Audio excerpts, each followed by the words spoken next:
गुरुजी प्रणाम। गुरुजी, आप कहते हैं कि 100% उतर जाओ, लेकिन मुझे ऐसा लगता है कि मैं 100% कभी उतर ही नहीं पाऊंगी, उतर ही नहीं सकती, क्योंकि मैं अपने मैं से कैसे मुक्त हो जाऊंगी। तो जैसे आप मुझे यहाँ तक ले आए, वैसे आप थोड़ा दूर और ले चलिए मुझे, और मेरे मैं को इतना तोड़ दीजिए, इतना मेल्ट हो जाऊं कि सिर्फ आप ही आप बचे, सिर्फ तू ही रहे। मुझे अपना मैं चाहिए ही नहीं। और गुरुजी, मेरी सारी वासनाएं भी हैं बहुत। मुझे लगता है मेरी सारी वासनाएं, अच्छे बुरे कर्म, सब आपके चरणों में।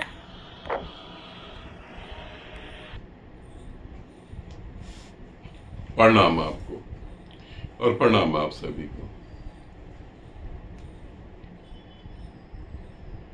मेरी प्यारी प्रीति, इसको अच्छे से समझना है।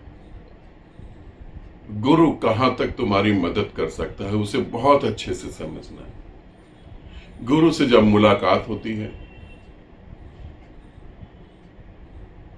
उससे पहले ही तुम्हारे मन में गुरु के प्रति प्रेम होता है, एक जिज्ञासा होती है कि जिसकी बातें सुन रहे हैं हम अच्छी लग रही हैं, बातें सुनने के बाद थोड़ा अच्छा लग रहा और जीवन में सच्चाई दिख रही है, चलो उससे मिलकर आए। फिर चलो उससे मिलकर आए। फिर जब उससे मिलते हैं तो जीवन पूरा बदल जाता है। लगता है कि जीवन में किसी हम ऐसे व्यक्ति से मिले, अब तो जीवन की दिशा ही बदल गई।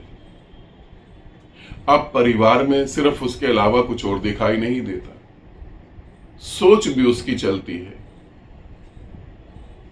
हर पल वो दिमाग में घूमता रहता है। फिर वो जो कहता है वो तुम करते चले जाते हो। यहीं पे सब गड़बड़ हो जाती है। फिर तुम वो काम करते हो जो तुम्हें सुविधाजनक लगता है, और वो काम छोड़ देते हो जो तुम्हें असुविधाजनक लगता है।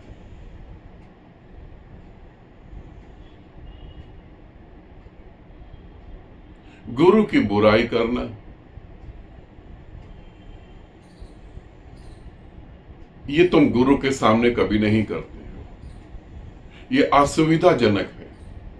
किसी और साधक के साथ तुम कर सकते हो कि देखो मैं गुरु के घर गई मिलने और उन्होंने मना ही कर दिया, मिले ही नहीं।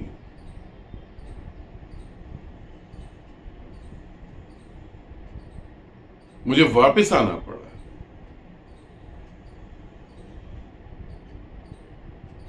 ऐसी बहुत सारी बातें हैं, और ये मैं प्रीति को कह रहा हूं ऐसा नहीं, ये मैं आप सब लोगों को भी कह रहा हूं कि गुरुदेव दिल्ली रहते हैं, चलो दिल्ली, अब दिल्ली कुछ समय बिताएंगे और गुरुदेव के साथ रहेंगे। तुम पहले गुरुदेव से तो पूछो कि मैं दिल्ली आके रह सकता हूं आपके पास? क्या तुम्हें गुरुदेव ने कहा कि आओ, आ जाओ? सुविधाजनक जो तुम्हें लगता है वो तुम करते हो गुरु के नाम पे, और जो असुविधाजनक लगता है वो नहीं करते। और मजेदार बात है, अहंकार को तोड़ने के लिए वो काम करना पड़ता है जो असुविधाजनक हो। और फिर गुरुदेव मेरे अहंकार को मिटा दो, मेरे मैं को मुझसे ही मुक्त कर दो। गुरु की भी एक सीमा है। गुरु तुम्हें बारीकी से अहंकार के बारे में बताएगा, एक एक बारीकी बताएगा। अहंकार कहां पैदा होता है, कैसे होता है, क्या है मन का ये भ्रम कैसा है, वो एक एक चीज तुमको बताएगा। मगर उस एक एक चीज को समझ के तुम उससे दूर हो पाओगे या नहीं हो पाओगे, ये तुम्हारे ऊपर निर्भर करता है। गुरु सिर्फ मार्ग दिखाएगा, चलोगे तुम। गुरु सिर्फ अहंकार के बारे में बताएगा, मिटाओगे अपने हाथों से तुम, क्योंकि गुरु ने थोड़ी ना तुमको अहंकार दिया था। जो गुरु ने तुम्हें दिया ही नहीं वो तुम्हें मिटाएगा कहां से उसको? मैंने तुम्हें दिया ही नहीं तो मैं छीन कैसे सकता हूं उसको? यदि मैंने तुम्हें कुछ दिया हो तो मैं वापस लेने का हकदार हूं और मैं ले सकता हूं, मगर अहंकार मैंने दिया नहीं तुमको। फिर कैसे तुम अहंकार से मुक्त हो पाओगे?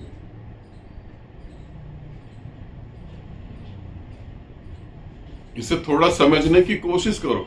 अभी समाज में रहना है तो अहंकार जरूरी है। बिना अहंकार के समाज नहीं चलता।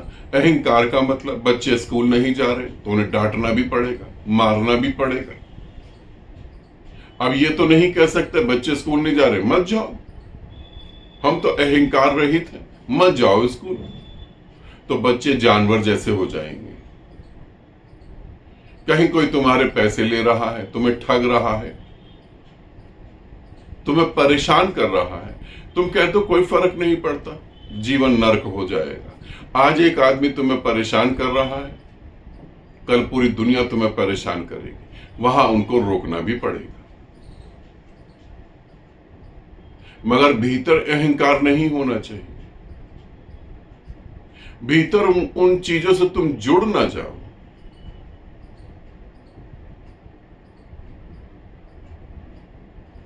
और अहंकार किस बेस पे खड़ा, अहंकार के जमीन क्या है, अहंकार किस भूमि पे खड़ा है, उसको समझने की कोशिश करो।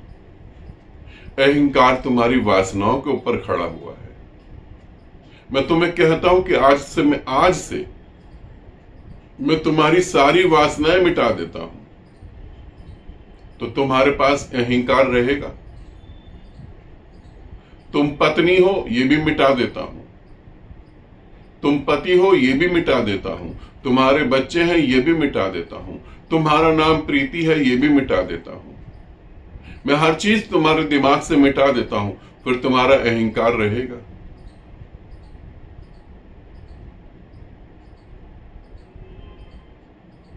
सोचो, फिर तुम्हारा अहंकार रहेगा। फिर तुम्हारा अहंकार नहीं रहेगा। जहां जहां मेरा है वहां वहां अहंकार है। मेरा गुरु, ध्यान रखना, यह भी अहंकार की बात है। लोग बहुत बढ़ चढ़ के बोलते हैं मेरा गुरु, मेरा गुरु तो ऐसा है उससे पूरी दुनिया डरती है।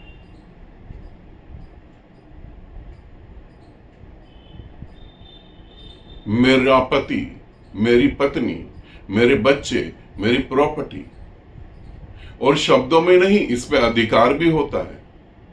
मेरा पति किसी और से बात करके कैसे खुश हो सकता है, इस पे अधिकार है।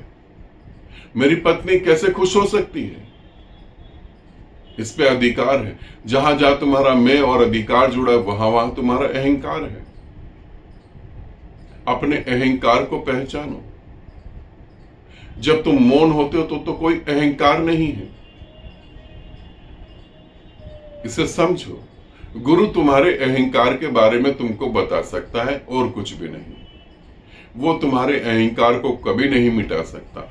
इस पृथ्वी पर आज तक कोई गुरु ऐसा नहीं हुआ है जो तुम्हारे अहंकार को मिटा दे, आज तक। और भविष्य में भी कोई ऐसा गुरु नहीं हो सकता जो तुम्हारे अहंकार को मिटा दे। तुम्हारे अहंकार तुम्हारे बेहोशी में करे हुए सपने हैं, तुम्हारा बेहोशी में करा हुआ कर्म है। तुम गहरी नींद में सपने देख रहे हो, वो तुम्हारा अहंकार है। और अगर गुरु जगा भी दे तो इस बात की कौन सी गारंटी है तुम उठ के बैठ जाओगे? गुरु जगा भी दे, तुम करवट लेके फिर सो जाओ।